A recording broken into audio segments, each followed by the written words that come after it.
First Alert Chief Meteorologist Riley Hill comes in as we give you a live look here at the Augusta Canal and the skyline off in the distance. Not a bad looking afternoon out there right now, Riley, but you say some rain is tracking our way. It is, Richard. You mentioned the wind. The wind has definitely been picking up today, and it's thanks to this system. This area of low pressure over the Midwest is trailing in this cold front towards the southeast and bringing us those southwest winds between 10 to 15 this afternoon, so definitely a little bit gustier than what we've enjoyed all week long. Now, this is just a few isolated showers now moving east of Macon. This is heading towards Washington, Hancock, Johnson County. This is timed out. If it stays together, would most likely hit Augusta right around 6 p.m. Now, you can see these are very isolated. They're very light, and we have some very dry air at the surface here in Augusta. So as far as rain chances through this evening and tonight, you may see a few raindrops just after 6 o'clock towards midnight as well. But the first half here Friday does look dry. We'll have much more on those rain chances later into the week in just a little bit. Riley, thanks so much. We're going to check in with First Alert meteorologist Anthony Carpino, who's live for us outside our own putting green here at Riverwatch and I-20. Anthony, how's the forecast looking for the golf course tomorrow? Well, fortunately, Richard, we are going to be seeing some breezier conditions, so that is definitely some good news. Now, as we continue on through the rest of today, we are going to be noticing the chance for some more of those breezier conditions. So still that risk for some 10 to 15 mile per hour winds, primarily coming out of the southwest. But as we go through the day tomorrow, we will notice those winds primarily coming in out of the south. So let's go ahead and talk about the day tomorrow, where we are going to be noticing those temperatures back to the low to mid 80s for the afternoon.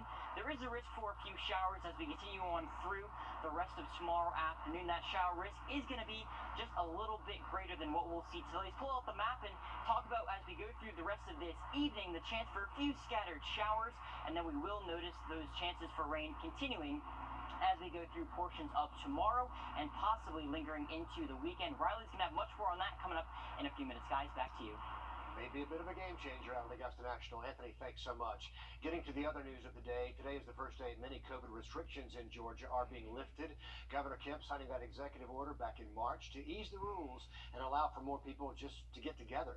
Our Celeste Springer live for us on Broad Street. She's been out there talking to people about the restrictions. But Celeste, what are you hearing so far? Well, it's a beautiful day outside. A lot of people are out here on Broad Street enjoying the restaurants and the shopping. And as restrictions are lifting right now, we're seeing that for some, it's a sigh of relief. For others, it's a source of anxiety. As of today, restaurants can put their tables 3.5 feet apart. Before, that was 6 feet. The ban on large gatherings of 50 people or more has also been lifted. Before, no more than 50 people could gather in a single location. But according to the governor's office, depending on the size of the room, there could have been more than one, quote, single location. Some believe these changes should be open to individuals to make their own call on how to be safe.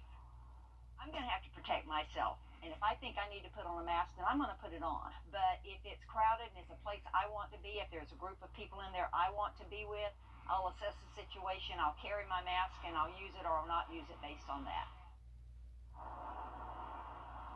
And coming up at 6 o'clock, we're taking a closer look at the executive order so that you can help plan out your weekend. We're also talking to Mayor Hardy Davis about his thoughts on lifting restrictions. It's all going to take some getting used to, isn't it? Celeste Springer live for us along Broad Street this afternoon. Tragedy in Rock Hill, South Carolina. Investigators believe a former NFL player shot and killed 5 people at a home in South Carolina yesterday evening in Rock Hill. Officials say Philip Adams was later found dead in his parents' home from a self-inflicted gunshot wound after a standoff with police. They say he shot 6 people, killing 5, seriously injuring another one. Among the victims, a prominent doctor there, Robert Leslie, who reportedly treated Adams, Leslie's wife, their 2 young grandchildren, a man working outside the home. They were also killed. A 6th person taken to a hospital with serious gunshot wounds. Leslie's patients are remembering that doctor today. He's very gentle. He was caring. He understood his patients. He was there for his patients. And I mean, always made you laugh. Always made you laugh. And always had a kind word for everybody. Investigators are still trying to determine the motive for that mass shooting in Rock Hill. There's still a lot of concern about government requiring vaccine passports. So far, that is not happening, but the passports are being discussed, not just for travel, but for everyday activities as well. Not everyone, of course, is on board with this. Governor Kemp tweeting he will not support a state-mandated vaccine passport. In California, a congressman introducing a bill to ban the passports altogether. Florida Governor Ron DeSantis prohibiting businesses in his state from requiring them. A doctor with Emory University reminds us vaccination proof is not really a new thing. For those of us who travel a lot, it's not a new concept. Here are my old yellow cards, officially called the International Certificate of Vaccination or Prophylaxis. It is my official travel vaccination record with my previous history of yellow fever, meningitis vaccines. My immunity to measles is also documented here. New York was the first state to issue a digital vaccine passport displaying a personalized QR code. They tested the app at a basketball game and a hockey game last month. It has been a rough season for hurricanes and severe weather, and Georgia is still experiencing some fallout from storms 3 years ago. South Georgia continuing to deal with the damage left behind from Hurricane Michael. All the trees that were blown down, the limbs, creating conditions for wildfires to catch and easily spread. Forestry rangers say the extra fuel makes fires burn hotter, and relief, they say, is nowhere in sight. I think it'll still be a problem for several more years until that stuff kind of rots down. And as people do more burning, it'll clean itself up.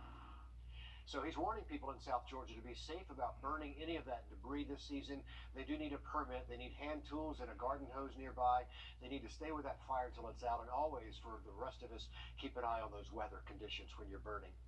Some bad news concerning South Carolina roads. A new report has bridges and roads. Pimento cheese and egg salad sandwiches all in demand this week, and now you can enjoy that tradition even if you're vegan. That's right, vegan egg salad and pimento cheese. The Soul Food Kitchen in Highland Avenue is offering the egg salad. The pimento cheese is going to be offered at a pop-up pickup Saturday from 11 until 2. That's going to be at Field Botanicals in downtown Augusta. And here's a chance for you to get to watch some golf with the community this evening. Downtown Waynesboro hosting a Masters night out. They're closing off Liberty Street and putting up a big screen to play some highlights from the tournament. Excuse me. You can enjoy some food and even try your luck on a putting green there. That's from 5 until 9 o'clock tonight. So enough players, enough practice, it's time for action. Enough prayers, I should say. Time for action. Strong words from President Biden today. Coming up, a closer look at how he's taking action against gun violence. Riley? Rain chances looking low the rest of this evening, but higher rain chances the next couple of days. We'll time it out for you in your First Alert forecast next.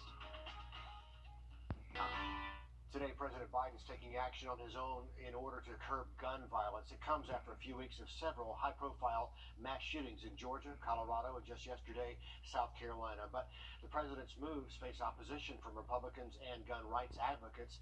Deborah Alfaro reports on all this from the White House.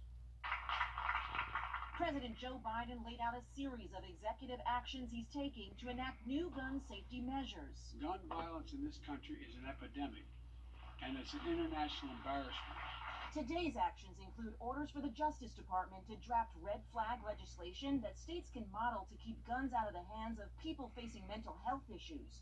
The department will also have 30 days to create new rules addressing ghost guns, self-assembled weapons that require no serial number.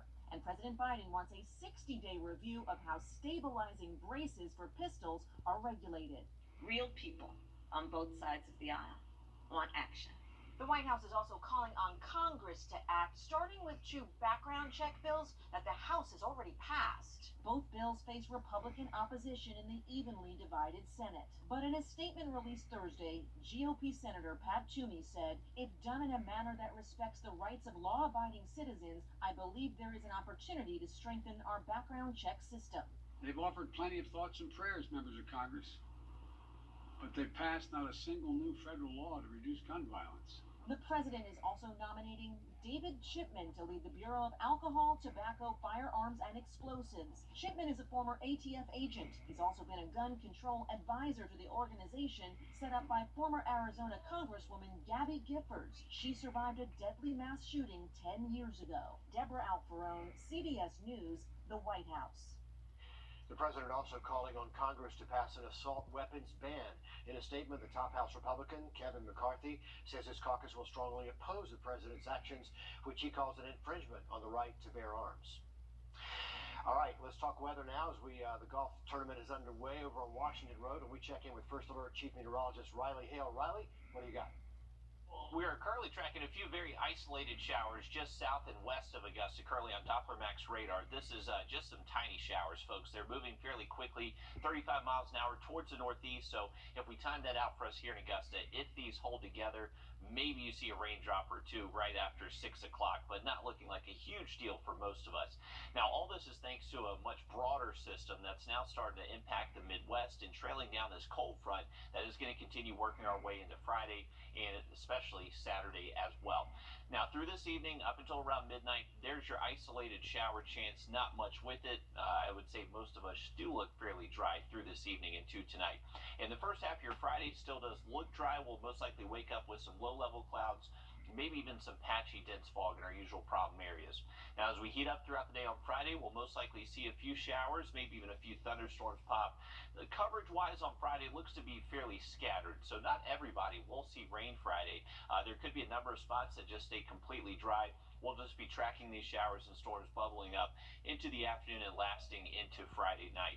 As we head into Saturday, looking like a very similar setup to where the first half of the day Saturday is dry. As we head into the afternoon, that's when we'll have the better chance to see some more scattered showers and storms develop. Now, the Storm Prediction Center has eliminated our severe weather risk on Friday, but they have now included us in a very low risk on Saturday. But once again, that risk does look very low for most of us. As far as rain totals go, we know we've been fairly dry the past several days, and the rain chances over the next few not looking to really accumulate to all too much unless you do get hit with one of those thunderstorms. You can see the places that do get hit by the thunderstorms, they can definitely see over half an inch of rainfall fairly quickly. Other places just kind of get skirted by, stay on the outskirts of those storms and showers, just a few hundredths of an inch. Now remember, whenever we show this map, not necessarily guaranteeing that Edgefield sees exactly that amount. That 0.67 could be in Augusta, Thompson, Louisville, Waynesboro. This is just giving us a wide range of totals we could see across the viewing area. And the one thing to take away from this is that some people will see very little rain. Others could see a decent amount, get close to an inch in some spots. Now, as far as the rain goes, as we head towards the weekend, Sunday is still looking mostly dry.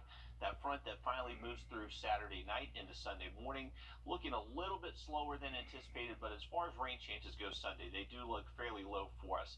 And those temperatures are going to stay pretty warm through the weekend. We should actually stay in the 80s for high temperatures at least through Sunday. Heading into early next week, we bring back abundant sunshine and those temperatures stay warm. Thanks very much, Riley. An art exhibition honoring Breonna Taylor opening for the first time to the public at a museum in Louisville. It's called Promise, Witness, Remembrance, and it reflects on Taylor's life, her killing by police in March of 2020, and the year of protest that followed.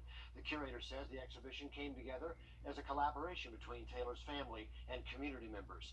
Visitors reflect on the global impact of Taylor's story. Breonna Taylor doesn't belong to us anymore. Breonna Taylor belongs to the world. So, but it is very important for the world to know that Breonna Taylor is from Louisville, Kentucky. She was born and raised in Louisville, Kentucky. So it's very important for us to have that because this is our story too. The curator says she hopes people recognize the role of arts when it comes to social justice.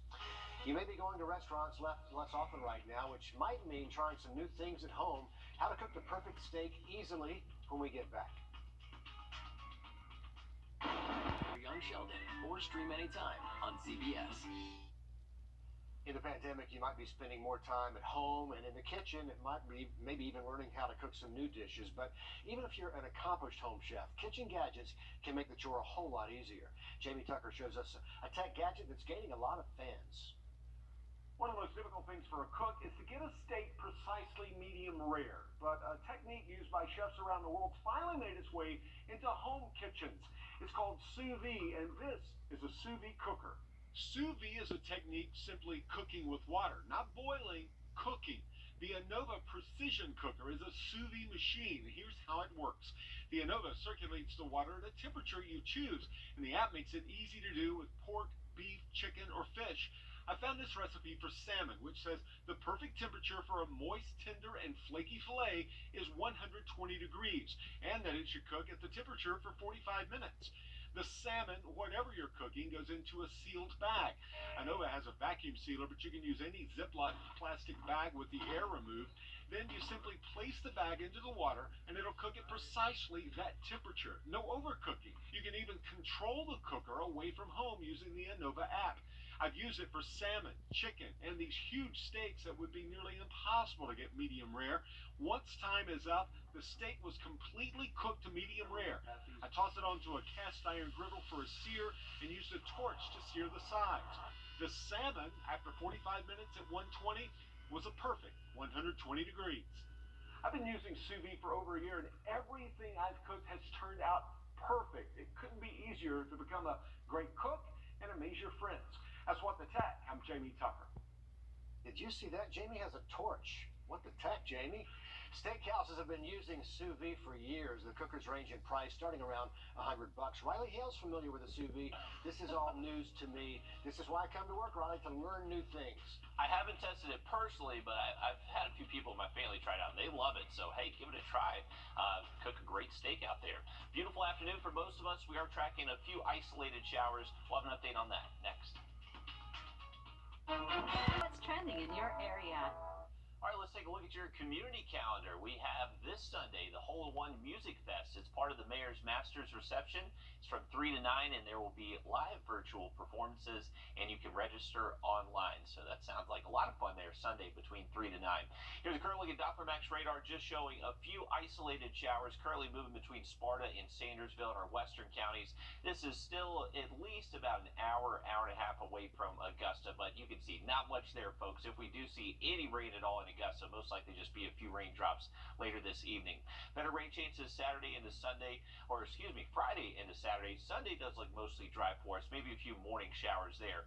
Temperatures staying warm through the weekend, though. We will see highs in the 80s and getting a little bit breezy as we head into Saturday and Sunday. Thanks for joining us. Stick with us. We'll have much more news and weather coming up just after a short commercial break.